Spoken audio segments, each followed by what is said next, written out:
For most families, Christmas time is a joyous time of year, embracing the holiday spirit, get-togethers, and continuing family traditions.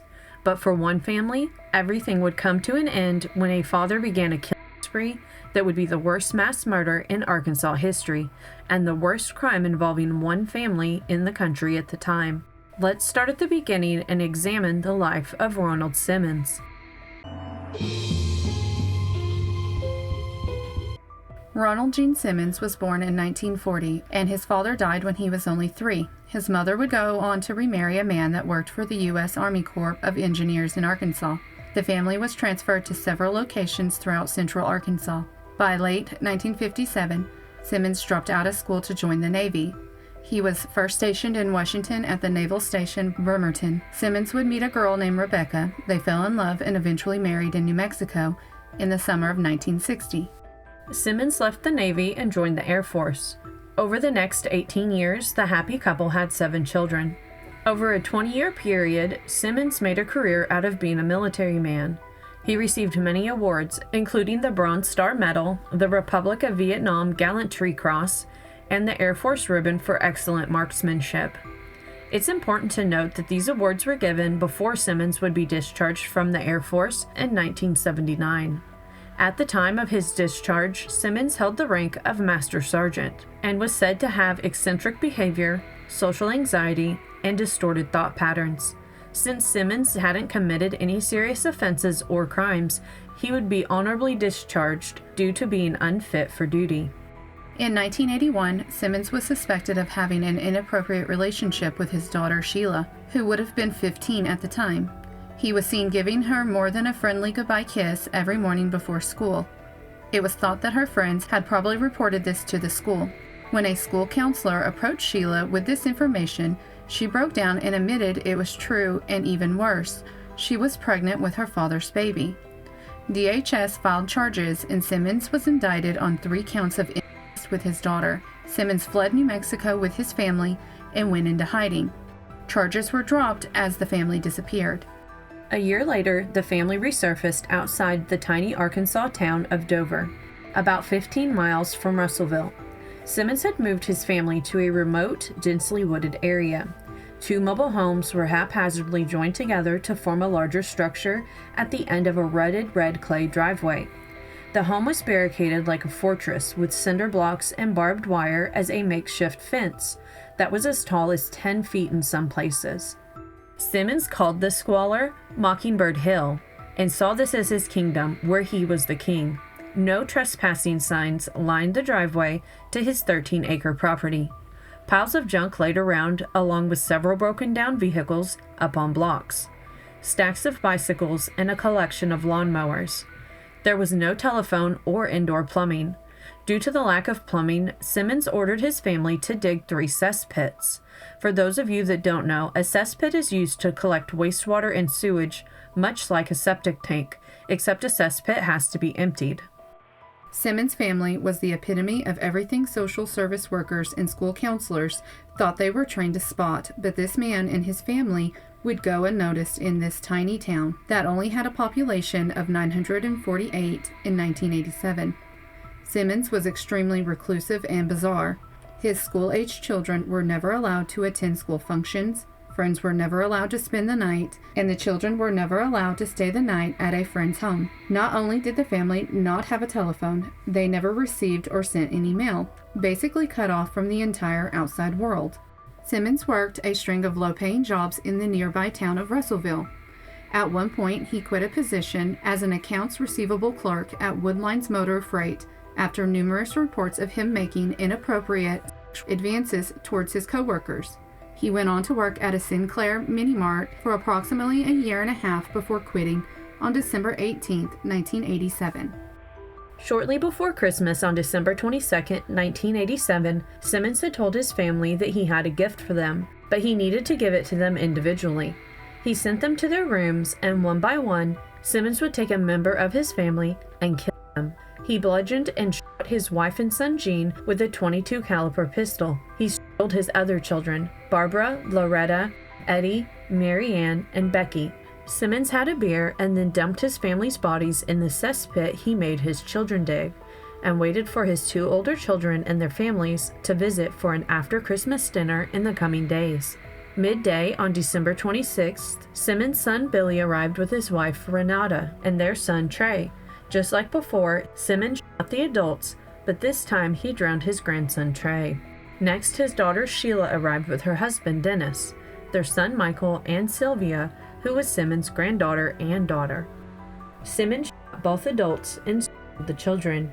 He then laid the bodies in a neat row in the lounge of his house. He covered all the bodies with coats except for Sheila. He covered her with the family's nicest tablecloth. Then he wrapped his grandsons in plastic sheeting and placed them in abandoned cars on the property.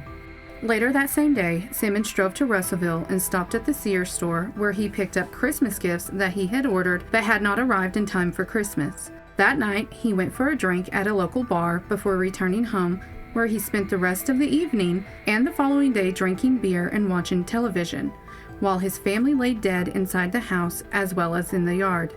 He seemed to just be waiting out the weekend.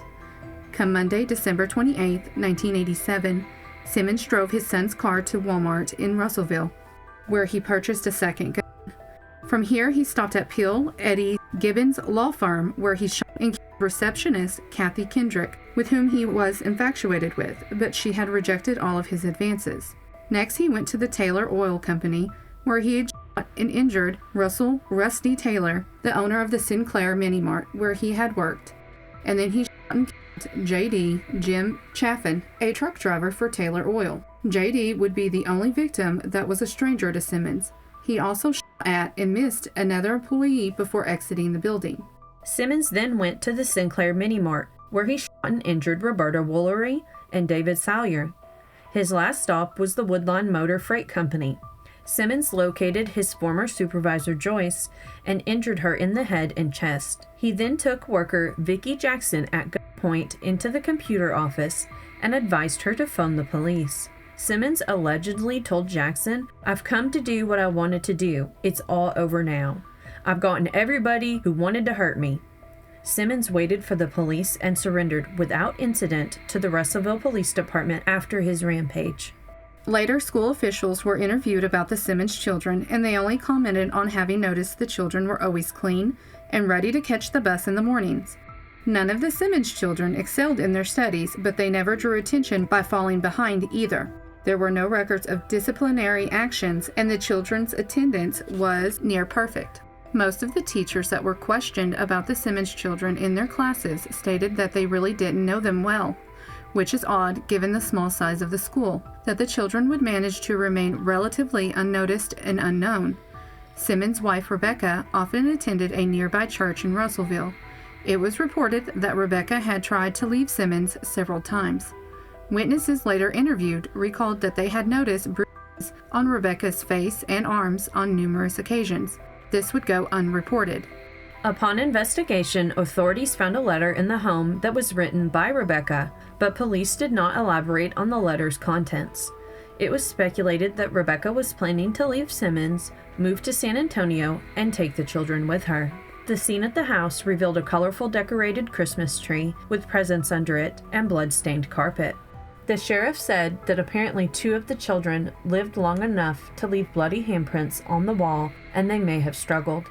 After Simmons' arrest, it was also discovered that Simmons had a safe deposit box at a Russellville bank in which he kept an undated letter that seemed to indicate a strong love-hate relationship between Simmons and his daughter Sheila.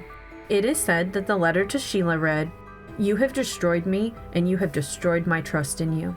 And the letter ended with, "I will see you in hell."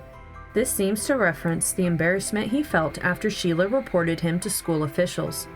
After the judge ruled that this letter would be admissible, Simmons lashed out at the prosecuting attorney, Bynum, by punching him in the face and then unsuccessfully struggling to take the deputy's handgun. Officers rushed him out of the courtroom in chains. Simmons was transferred to a secure unit of the Arkansas State Hospital for the criminally insane in Little Rock for a month-long competency evaluation. This transfer was not publicized because there were at least 6 telephone death threats against Simmons. The caller would say, "Simmons will not make it through this," and then hang up. Simmons was found to be sane and capable of standing trial. No real motive was ever discovered, but on the outside looking in, his motive appeared to be a twisted sense of authority and control. Simmons was described as calculating and cunning. Simmons first went on trial in the Franklin County Circuit Court for the Russellville deaths of Kendrick and Chafin on May 16, 1988. He was convicted on all accounts and sentenced to death by lethal injection plus 147 years. Simmons made an additional statement under oath supporting his sentence. He said, "I, Ronald Gene Simmons Sr., want it to be known that it is my wish and my desire that absolutely no action by anybody be taken to appeal or any way change this sentence. It is further respectfully requested that this sentence be carried out as quickly as possible." He would go on trial for the deaths of his family. Simmons was found guilty of 14 counts of capital murder on February 10, 1989, in the Johnson County Circuit Court. Simmons again notified the trials court of his desire to waive his rights to direct appeal. It is thought that Simmons had undiagnosed paranoid schizophrenia, but the court found Simmons competent to waive his appeal rights. While on death row, Simmons had to be separated from the other prisoners, as his life was threatened constantly. This was because he refused to appeal his death sentence, and the other prisoners believed Simmons was damaging their chances of beating their own death sentence.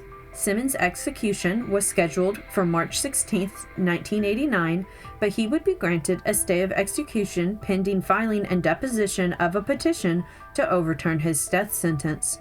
Simmons was actually eating his last meal when he got the news. A third-party petition was filed without Simmons' permission. The people that had attempted to file the petition felt that Simmons' rights had been violated. At the time, Arkansas law did not require mandatory appeal in all death penalty cases. Defendants could forego their direct appeal only if he had been judicially determined to have the capacity to understand the choice between life and death and to knowingly and intelligently waive any and all rights to appeal his sentence, and Simmons was found competent to waive his rights. On May 31, 1990, Governor Bill Clinton signed Ronald's second execution warrant for June 25, 1990. This was the quickest sentence to execution to death time in the United States history at the time, since the death penalty was reinstated in 1976. Simmons refused all visitors, including legal counsel and clergy. His last words were, "Justice delayed, finally be done, is justifiable homicide." Simmons was given a lethal injection. The first solution began at 9:02 p.m., and Simmons was pronounced dead 17 minutes later. No family members claimed the body, so Simmons was buried in a pauper's plot at Lincoln Memorial Lawn in Varner, Lincoln County. Statistically speaking, people who end their family members also end themselves, but not every case fits this mold. Even though Simmons did not take his own life, he was ready to die and wanted his execution to be carried out swiftly. Before his first trial, Simmons would say to those who opposed the death penalty in my particular case, anything short of death would be cruel and unusual punishment. This case drew attention to issues of mental health and the gaps in the system that would allow someone with severe mental health problems to go unnoticed. Simmons' horrifying actions left a lasting impact on those affected by his crimes. Today's case is extremely heartbreaking and a reminder that if you see something, say something. No matter how small you think it may be, you never know who you may be helping. Let us know your thoughts on this case in the comments below.